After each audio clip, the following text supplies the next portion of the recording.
Okay, so today's video is going to be about the Cardassian weapon systems and why the Cardassian weapon systems are unique and why they have done what they've done with their economy because their economy isn't as strong as some of their great powers. Now, one of the things I want to point out about the Cardassians is when the Cardassians were building their ships, they were building their ships to fight specific targets, and they did not understand and did not know how powerful or how advanced the Federation actually was.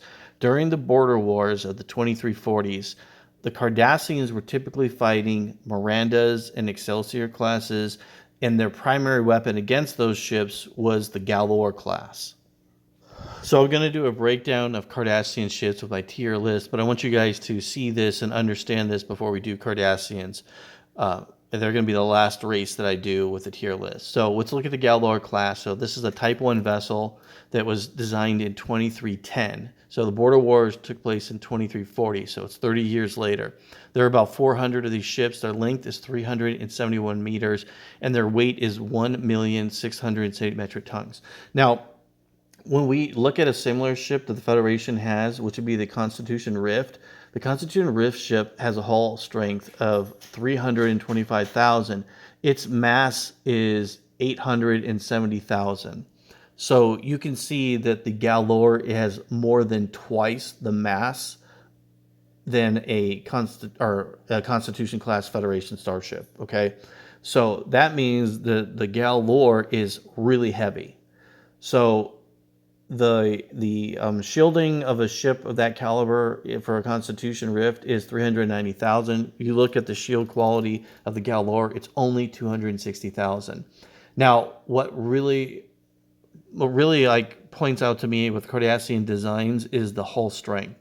So a Galor class 1 has a class 42 hull. That means it has a hull strength of 1,235,000.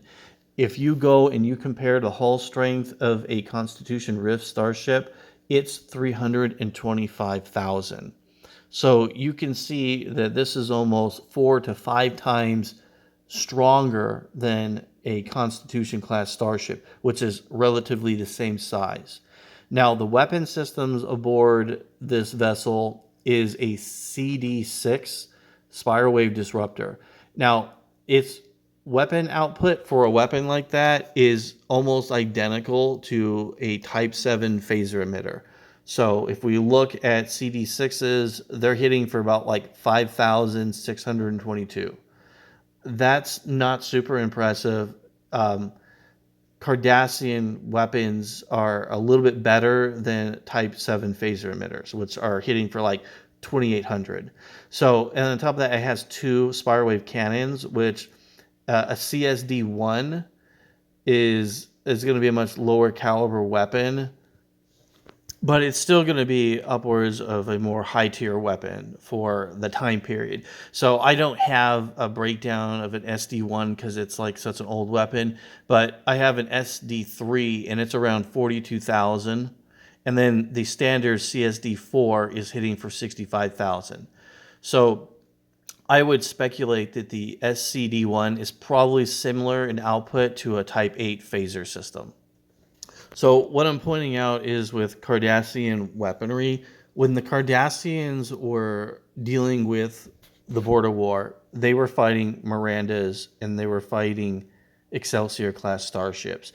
So they built ships according to what they thought they were going to be fighting. Okay, so let's go ahead and take a look at the weapon systems, and we're going to look at the mass, the power, the range, and the cost, and understand why the Cardassians are using weapons that they were, and building ships with the weapon systems that they were building them with. So first off, the CD6 has a mass of 597 metric tons per weapon system. It has a power by VASA standard of 8, and the range is 18, and a cost of 90. So these are all VASA stats. And so when we go in, we look at the CD13, which is the mass production model, which is put on most ships like the Galor 2s, Galor 3s, and things of that nature.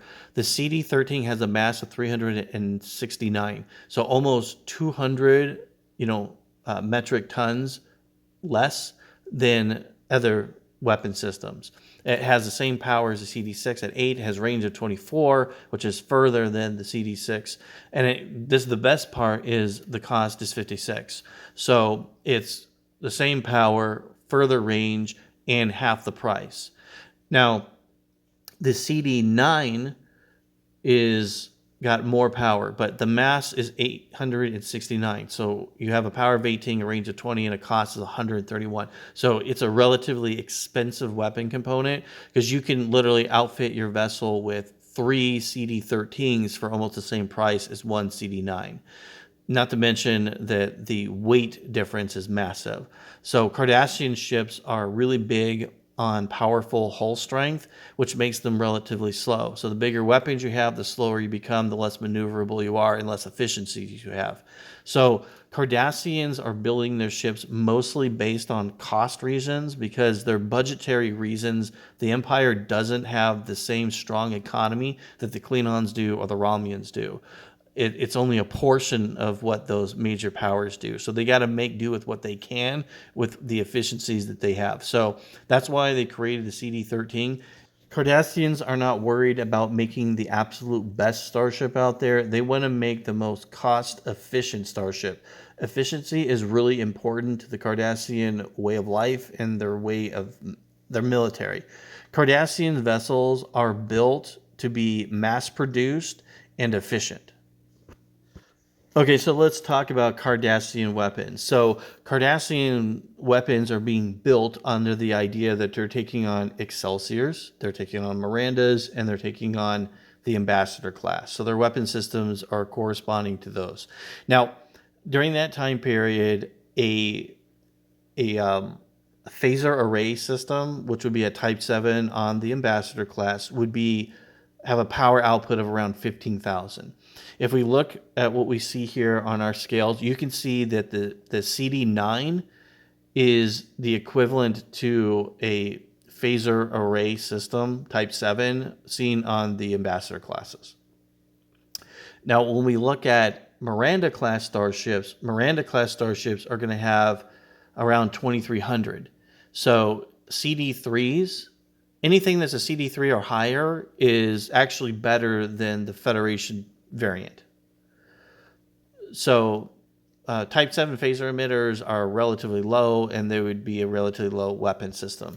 So Cardassian weapons, you can see they do have the typical, like, we're getting stronger, we're getting bigger, the mass is getting bigger. And then once they got to the CD9s, they decided that we were going to slow down on that, and CD11s weigh less, and the CD12s weigh a little bit less. And then when they created a CD13, they wanted a very lightweight, cheap weapon. And that's why the weapon system for the CD13 is the way it is. It's a very cost-effective weapon. So 13 shots gives you a full output of around 97,500. You know, that's pretty good, but not the greatest. But it's relatively okay for ships of that time period. All right, so we know what the Galor is like. Now let's look at the most common warship that they're going to be dealing with. That's the Miranda class. Okay, so the Miranda class has a length of 234 meters. Look at its weight of only 650 metric tons.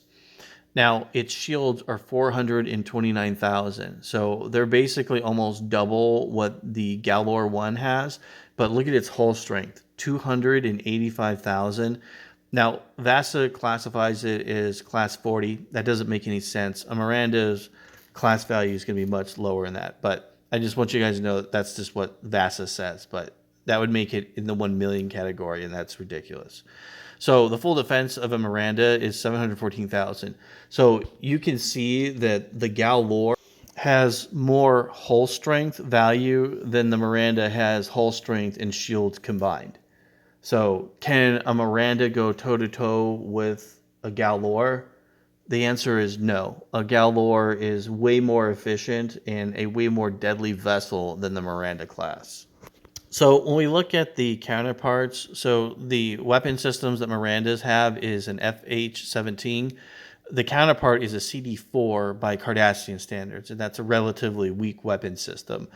Now the SCD-5 is a relatively good weapon system, and its equivalent is the FMH-3, which is the mega phaser. So the mega phasers on the Miranda class are hitting really hard. They're a hard hitting weapon. Now the torpedo technology that the Miranda has is a CP-13, and then it's going to be the counterpart for the Cardassians is an FP-9. Now, Cardassian torpedo technology is actually less efficient than Federation torpedo technology. Okay, so the next most common ship that you're going to see is the Excelsior class. This is a length of 467 meters, so this is big ship. This is much bigger than, obviously, the Galor. Now, the shield strength is 780,000 terawatts, so that's good. That's real good, shields compared to what we've seen on the list before or currently. So, and the hull strength is 650,000. So it's about almost half of what the Galor has. So that gives it a full defense of 1,430,000. That's pretty good. So the hull strength level of the Excelsior class starships is really good, and they have 10 FH-11s, and they're equivalent to CSD-2 disruptor cannons. So they're high quality weapons. They're much higher levels than what we've been seeing. And they also have six FH-16s, which are equivalent to CD6s. And then they have this FP9s, which are equivalent to CP13s. So can a Galor take on this ship? The answer is no. Galor 1s are not really going to be able to take on an Excelsior class starship. They don't really have the firepower to do that because, obviously, Galor has one CDS-1, and obviously you can see the counterpart of, obviously, the Excelsior class. It basically has 10 CSD-1s, basically. So it's outgunning it by a significant amount. But the Cardassians knew this before they went to war with the Federation, and they prepared for it. And the next set of weapons is what I'm going to show you, is the preparation to take on the Excelsior class. Okay, so what you're looking at is Spirewave Disruptor Cannon technology. So Spirewave Disruptor Cannons are the heavy-hitting weapon systems that the Cardassians are using. So the CSD-4, which you see there says standard, this is the one that the Galor Type 2s are using, and the Galor Type 2s are created in 2337, so that's a few years right before engaging the Federation with the Border Wars. This weapon is hitting for 65,000 points of damage. That's pretty massive. So if I was to look at that and only compare weapon systems of that time period, what you're going to see on the Federation side is possibly phaser array systems, okay, which would be 18,000, and hitting for 14 times would come up to around 252,000 points of damage. They have Type 8 phaser emitters are hitting for 13,000. Some of their bigger ships, they are bigger and older ships like the Ambassador have phaser array systems, which are hitting for 15,000. They fire about 14 times, 210,000. So that means that the Cardassian weapon here, the CSD-4, has almost double the firepower from that one weapon unit than the Federation has on the counter side. So Cardassian Spirewave Disruptor technology is good, and it's not as trashy as one would think. Now, obviously, this list you have the CSD-6s, CXD-B, you have the 8, 9, and 10, and those things you see much later, and especially when it comes to 8, 9, and 10, those are Dominion weapons. They're probably don't come about till 30 years in the future, so you can kind of just disregard those. So I want you guys to see this and understand that when we look and evaluate the Cardassians built their military to fight the Federation that they thought the Federation was. They didn't know all the different ships that the Federation had at the time period. They didn't really understand how powerful the Federation was. Now, you got to understand from the Cardassians' perspective, basically the biggest ship and the most dangerous thing that they've seen, okay, at this point in time, would have been the heavy cruiser Ambassador. Now, that's a massive starship with a length of 506 meters. It has a weight of 3,710 metric tons. It's a monster of a starship, okay?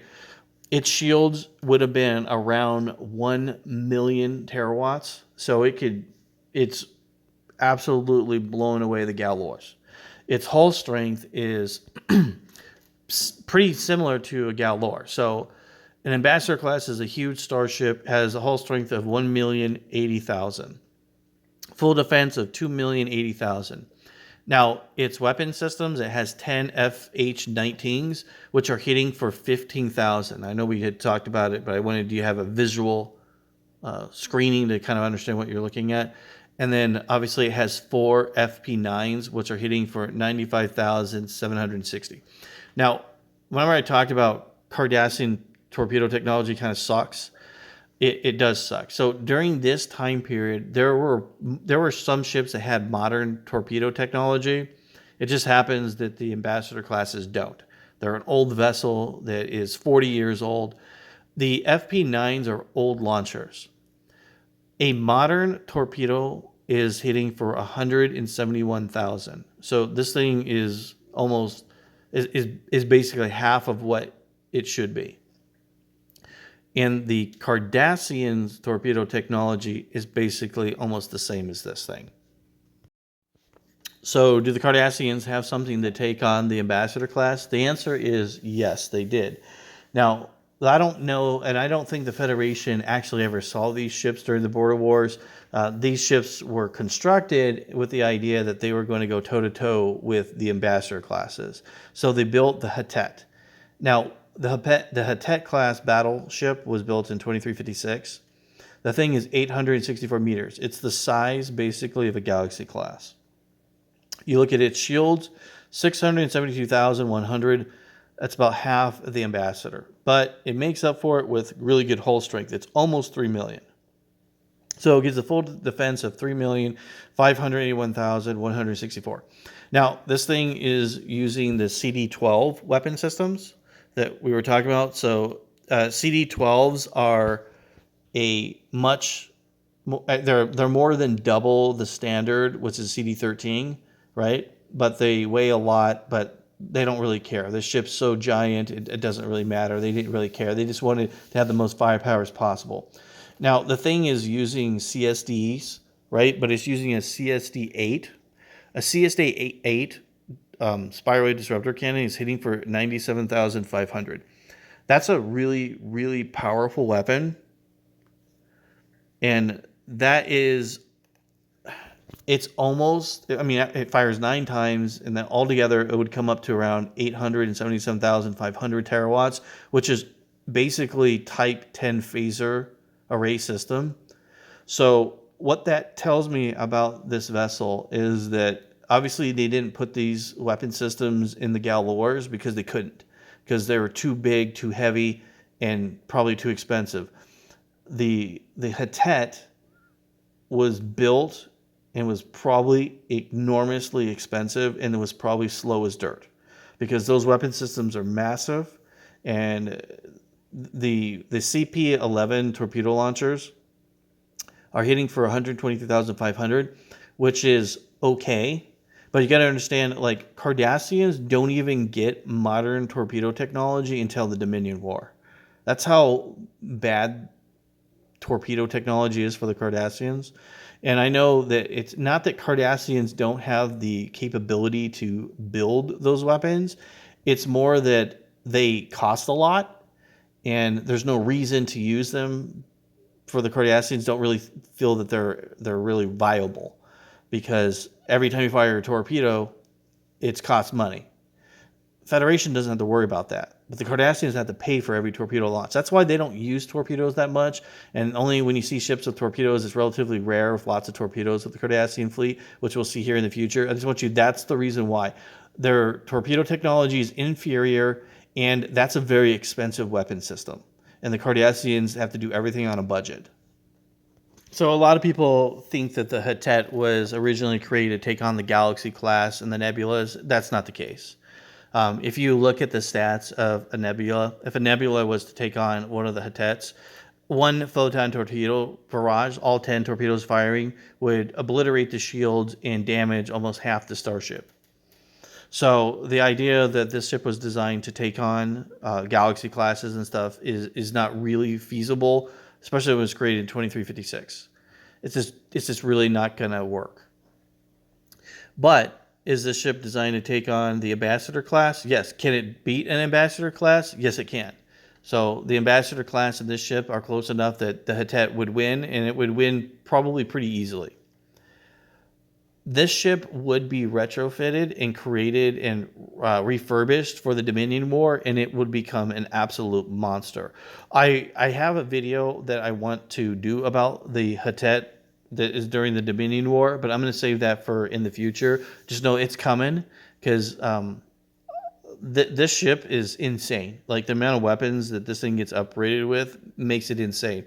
A Dominion variant Hutet would beat the shit out of a Galaxy class. Like, would take a few seconds. It's absolutely an insane monster. So when we're looking at the Cardassian ships, you have to understand that their warp cores are not as strong as the other races, so they have to make substitutions. So your shields, your weapon systems, you're going to have to go with lower quality weapon systems if you're going to have higher quality weapons on. Most ships that are going to have really high quality weapon systems are probably going to have relatively lower level shields than they should be, or vice versa. There's always a power output problem with Cardassian ships. They don't have the power output levels that the Romulans, Klingons, and obviously the Federation have. So the shields are usually weaker for Cardassians than what we would consider to be modern. Cardassians try to compensate for these things by using lots of low-tier weapon systems and advanced hull strength. Is it a good design? That's up for you to make a debate. I mean, understand that they are a superpower, and these designs and efficiencies, they fight with attrition, and that's just the way the Cardassians are. Their fleet, the way they work and operate, they don't usually send ships in single. They don't send ships out like the Federation that are, going around searching for crap and exploring. They're not built for that at all. Cardassian ships are built to fight in fleets and groups, and that's their design. They're relatively simple. So those of you who know history and understand World War II, and you understand like the different kinds of vessels, if you know the way communism works and the way that they were able to produce massive amounts of ships and they use attrition warfare, the Cardassians are based on the Red Army. So if you think about the Red Army and their tanks, they built cheap, efficient tanks, and they used numbers to overwhelm superior tech from the Germans. So the Cardassians are using the same strategy as the Soviet Union. So if you want to look at the Cardassians and understand like what they're based off and why they operate the way they do, they're basically Soviet Union weapons. The Cardassians rely on a lot of mid-tier weapon systems, but this comes at an advantage for construction purposes. Cardassians can field bigger numbers of ships than other races can for the same amount of money. That's basically how the Cardassians build their ships. And when the Cardassians tried to build big, giant, expensive ships, they don't really show up or come out as being as good as some of the other ships that the other races can make. And that's the Hutet story. One of the really interesting things that you'll see with the upcoming video is you'll see the introduction of Dominion technology, especially Dominion warp cores, into Cardassian vessels, and you'll see the efficiency of Cardassian ships skyrocket. That's one of the most interesting things that I discovered while doing the Cardassian breakdown of ships, is the power output levels of Cardassian ships that were built around the same time period as when the Dominion was helping them. They absolutely skyrocket. And the Hutet is a prime example of that. The Hutet is obviously not as good as it should be for a ship of its size, but when you see it, once it gets upgraded with Dominion tech, this thing is a monster. Thank you for watching Trek Wars. If you like this material, please subscribe and make a comment. And with that being said, victory is life.